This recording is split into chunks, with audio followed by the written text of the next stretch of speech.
8h, 9h, Dimitri Pavlenko. 8h46 sur Europe 1. Pendant 70 ans, la reine a incarné pour les Anglais la continuité. Tiens, juste pour l'anecdote, sachez que quand on dit la reine, Emmanuelle Ducrot, elle pense à, vous savez, la reine dans le prix de fixation de l'électricité. Vous voyez, elle pense pas à la reine d'Angleterre, elle pense à la reine, A-R-E-N-H. C'est dire, hein, la spécialisation à outrance. Donc cette reine a incarné pour les Anglais la continuité, une forme de permanence dans un monde en mutation rapide. Et voilà donc Charles III, resté dans l'antichambre du trône pendant les 2/3 de sa vie. Charles, alors vous avez lu la presse peut-être comme moi ce week-end, on en a un portrait qui se dessine. Charles l'émotif, Charles le sensible, le prince social et progressiste, amoureux de mère nature, défendeur des médecines alternatives, ennemi revendiqué des Lumières, il le disait lui-même. Hein. Charles le prince alternatif, ça c'est le titre d'une biographie en anglais, donc qui n'a pas été traduite, mais quand même je trouve le titre assez signifiant. Saura-t-il se faire aimer de ces sujets? On va se poser la question ce matin. Tiens, je vous propose de le réentendre, ce prince, ce Charles III, pardonnez-moi. La reine Elisabeth a eu une vie bien remplie. Elle a rempli sa destinée et beaucoup la pleurent. Cette promesse de servir tout au long de la vie, je la renouvelle devant vous aujourd'hui. Voilà, c'est l'allocution donc de Charles III vendredi sur le coup de 19h, ton juste, tristesse assez vraie, douceur rassurante. Le prince mal aimé par ses mots est devenu roi. Depuis, dit-on que c'est un sans faute. Quel monarque sera-t-il? Et puis on va retourner aussi un peu le miroir. Pourquoi ça nous passionne nous aussi Français? On a eu quelques éléments de réponse à l'instant avec Emmanuelle Ducrot et Philippe Ball qui sont restés avec nous, mais j'ai le plaisir d'accueillir Charlotte Dornelas. Bonjour Charlotte. Bonjour Dimitri. Journaliste à Valeurs Actuelles. Ça tire à combien Valeurs au fait? 100 000. 100 000? Ah d'accord. C'est 2 fois moins bien que Carole Barjon et l'Obs. Bonjour Carole. Bonjour. Sans subvention, précise. Carole Barjon, pourquoi cette passion française d'après vous pour la monarchie britannique? Est-ce que c'est un goût pour les carrosses dorées, pour les casques en poil d'ours? Il y a plus que ça? Il y a évidemment une fascination pour le faste. Extraordinaire quand même de la famille royale d'Angleterre. La République française, là aussi, se faste. Hein. Versailles, l'Élysée. Oui, pas à ce point-là quand même, je crois. Ouais. Mais c'est vrai que les Français ont une tendance monarchique, puisque la 5e République, on parle toujours de République monarchiste, et c'est vrai, mais c'est une monarchie au sens de Louis XIV, au fond. Oui. La République monarchiste, elle est au sens de Louis XIV, c'est-à-dire au sens du pouvoir absolu. Alors, je vais être très direct, Carole Barjon. Est-ce qu'il y a une nostalgie de la royauté en France, d'après vous? Les Français, peuple régicide, voudraient-ils d'une certaine manière reconstituer la monarchie et vivraient par procuration la monarchie, comme disait tout à l'heure Emmanuelle Ducrot? D'une certaine façon, il y a probablement une certaine nostalgie. Mais le problème de la France par rapport à l'Angleterre, je rappelle que quand même les Anglais aussi ont décapité un roi. Oui, il n'y a pas que nous qui avons décapité Louis XVI. Charles Ier, c'est Charles Ier d'Angleterre, exactement. Et simplement, les Anglais ont eu l'intelligence... Enfin, si je peux me permettre, ils ont décapité l'homme, pas le roi. C'est pas la fonction monarchique qui a été décapité en 1649. Mais pourquoi? Enfin, bref, c'est querelle d'historien. Mais pourquoi? C'est aussi parce que la famille royale à l'époque a su, prendre le train de la démocratie, si j'ose dire, et de là est née la monarchie parlementaire. Ce qui fait que le monarque est resté, mais c'est un monarque sans pouvoir, comme on l'a dit Charlotte Dornelas. Abondamment. Je vous jette cette phrase en pâture. C'est Stéphane Bern qui dit ça ce week-end dans le Figaro. Ça m'a laissé pensif. Élisabeth II a couvert de son manteau d'hermine un déclin britannique. Est-ce que est-ce que c'est ça, d'après vous, qui séduit les Français quelque part? C'est-à-dire qu'il y a 2 mondes parallèles, on le sent bien. Et d'ailleurs, moi, ce qui m'a frappé, c'est que ce week-end, dans les micro-trottoirs qui se faisaient en Angleterre un peu partout, entre les anecdotes de plateau, il y a plein de gens qui étaient là, dans la rue, qui attendaient le passage et qui disaient « J'aurais jamais imaginé pleurer le jour de la mort de la reine ». Et en fait, quand même, ça m'a ému parce que c'est un peu une partie de nous. C'était des Anglais ou des Écossais, en l'occurrence, qui parlaient. Et il y a vraiment ce monde parallèle. Alors je ne sais pas si elle couvre la décadence de son manteau d'hermine, mais ce qui est sûr, c'est qu'il y a quelque chose d'immuable à côté de du mouvement permanent de la modernité politique, même politique.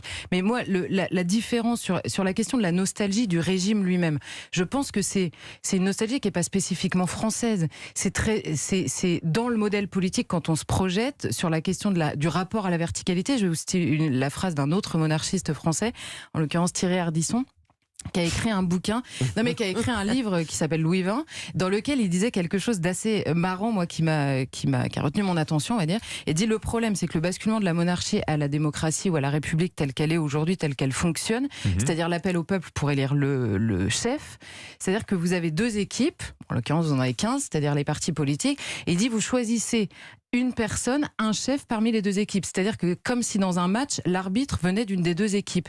Et donc, vous êtes condamné à avoir un chef qui est en permanence contesté par l'autre équipe. J'ai entendu cette théorie. J'avais trouvé ça assez malin sur la question de la nostalgie. C'est qu'est-ce qu'on voit finalement depuis que la reine est morte, et même quand elle était vivante d'ailleurs, mais depuis qu'elle est morte, comme on se penche dessus, il y a une sorte de sérénité. On se dit, ça au moins, ça ne bouge pas. Si je reformule, vous dites, pour la reine, il y a une adhésion positive. Oui, puis même à la affective, monarchie, tripale, quoi. Voilà, quand notre président de la République, on l'élit contre, finalement. C'est systématiquement un vote contre qui aboutit par élimination au choix. Oui, puis c'est très d'un chef technique. d'État C'est en au effet gouvernement. qu'est-ce qui va changer demain dans nos vies. C'est pas une incarnation de la même manière. Il y a qu'à voir d'ailleurs la différence même de longueur de traitement et d'enthousiasme entre nos présidents et la reine d'Angleterre. Alors, j'ai promis aux auditeurs. Mais ça, c'est aussi dû à la longévité de son règne. 70 ans, c'est quand même tout un moment d'histoire. C'est une éternité. Vous verrez que le sacre, c'est une on le suivra pareil, éternité. Donc c'est ce qui explique aussi la couverture médiatique au-delà de son aura personnelle. Alors, je vous soumets ma petite théorie personnelle sur pourquoi ce fantasme monarchique en France. Peut-être parce qu'il y a cette idée d'une alliance entre le sommet politique et le peuple, par-dessus les intermédiaires, voire contre les intermédiaires, les élites. Il y a un fantasme populiste, pardonnez-moi pour le terme. Non, mais c'est la vraie. Quand vous regardez au tout début du Moyen-Âge, c'est la vraie histoire de l'aristocratie qui se constituait contre la bourgeoisie, qui précisément défendait ses intérêts par rapport au peuple. L'aristocratie, son rôle, c'était d'être près du roi et d'être justement proche du peuple, de le servir contre la bourgeoisie. Et d'ailleurs, vous regardez les débuts de la Révolution française, l'aristocratie s'était totalement bourgeoisée, enfermée dans sa cour et devenue extrêmement bourgeoise. Donc oui, il y a quelque chose de ça dans la monarchie, c'est sûr. Alors, question difficile, Carole Barjon aussi, question très, très, très simple. Charles III dit vouloir moderniser la monarchie, et on dit qu'il aurait en tête le modèle scandinave, vous savez, avec ces monarques qui vont faire un jogging et faire leurs courses comme monsieur, madame, tout le monde, assez loin donc des... Le président normal. Voilà, c'est ça, le roi normal, quelque part. Normal. Est-ce qu'une monarchie, elle doit être de son temps ? Non. Une monarchie, elle entretient quelque sorte un mytpe. On garde le carrosse et on laisse la Tesla. Et elle représente, la nation. Est-ce que les Anglais ou les ressortissants du Royaume-Uni ont vraiment envie d'un roi en jogging? Moi, j'en suis pas tellement sûr. Peut-être pas à ce point-là, je pense qu'on attend tout à fait autre chose de lui.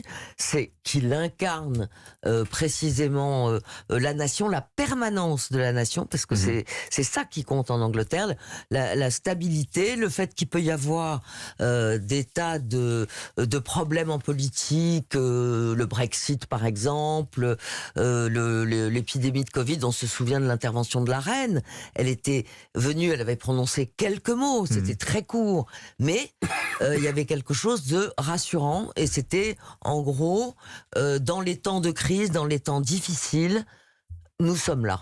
Voilà. Emmanuel Ducrot veut dire quelque chose. Pour moi, il y a dans la fonction monarchique telle qu'elle est incarnée en Grande-Bretagne une fonction d'amortisseur de choc. C'est la permanence surannée, mais qui fait que la Grande-Bretagne a pu traverser l'attrition de son empire, les grandes grèves de mineurs, les désindustrialisations, les chocs sociaux, les retours... C'est le manteau d'Hermine de Stéphane Bern, ça. Le Brexit, etc.